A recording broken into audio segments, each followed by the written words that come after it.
จุ่มน้ำก่อนแล้วก็บิดให้หมาดนะคะ แล้วก็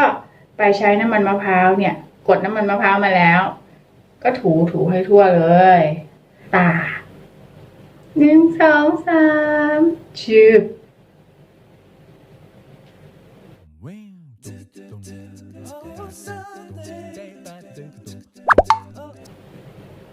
ใช้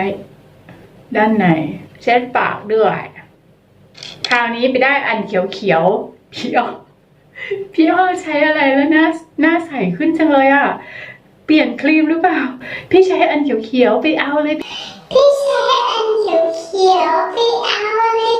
เขียวทั้งร้านค่ะวันนั้นไปซื้อมาแล้วก็ได้โฟมล้างหน้ามาด้วยก็มาลองใช้ไม่แพงนะ199ได้เยอะอยู่ได้แค่นี้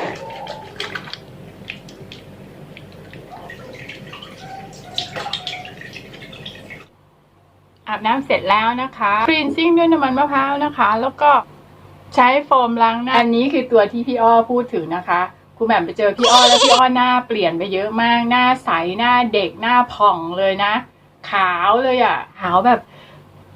บธรรมชาติอ่ะก็เลยแบบพี่อ้อไปทำอะไรมาทำไมหน้าเด็กจังทำไมหน้าขาวจังพี่ใช้อันเขียวๆไปซื้อเลยร้านสีเขียวๆนั่นแหละอันนี้คุณแบบก็ไปซื้อมาที่เซ็นทรัลนะคะโดยที่ลากพี่อ้อไปด้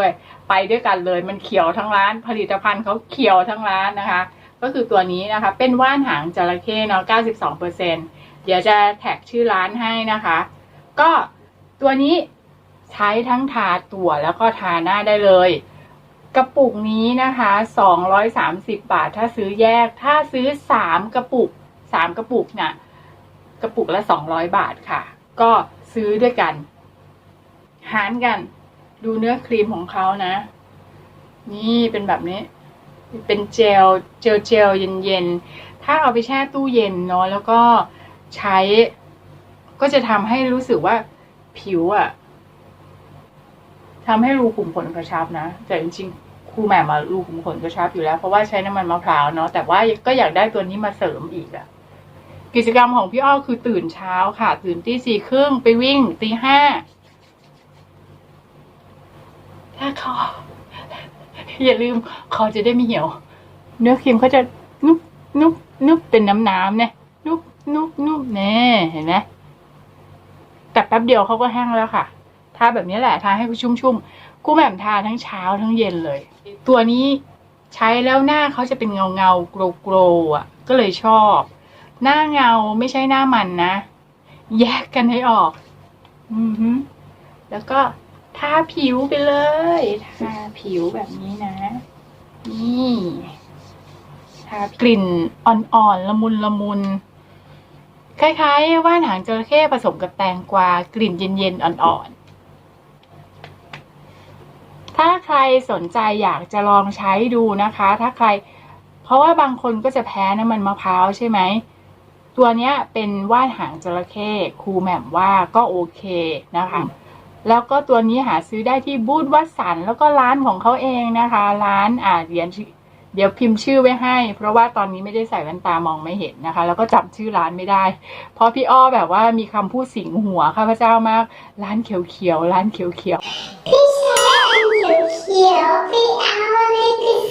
ซื้อเซ็ต3 กระปุก600นะคะก็แบ่งกัน3 คนนะคะคนละ200 บาทแล้วก็ซื้อโฟมล้างหน้ามาใช้โฟมล้างหน้าก็199 บาทก็ราคาก็โอเคไม่แพงใช้ได้นะคือเราลองของแพงมาเยอะแล้วนะตัวเองเราก็เลยแบบอยากให้ตัวเองลองของที่มันแบบใช้ดีจริงๆราคาไม่ได้หนักคือเราไปลองพวกแพงมากพี่อ้อนี่ตัวแพงเลยนะพี่อ้อของเธอจะเคาน์เตอร์แบรนด์ทั้งหมดนะแล้วแบบมาใช้วันนี้หน้าเปลี่ยนไปคนละเรื่องเลย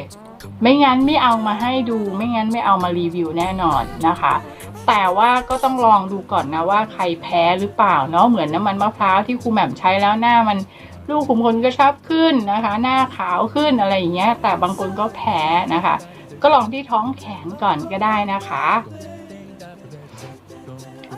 แล้วพบกันใหม่ค่ะอย่าลืมกดติดตามกด subscribe ให้กำลังใจครูแหม่มนะคะครูแหม่มจะได้หาอะไรดีๆมารีวิวให้ทุกคนต่อไป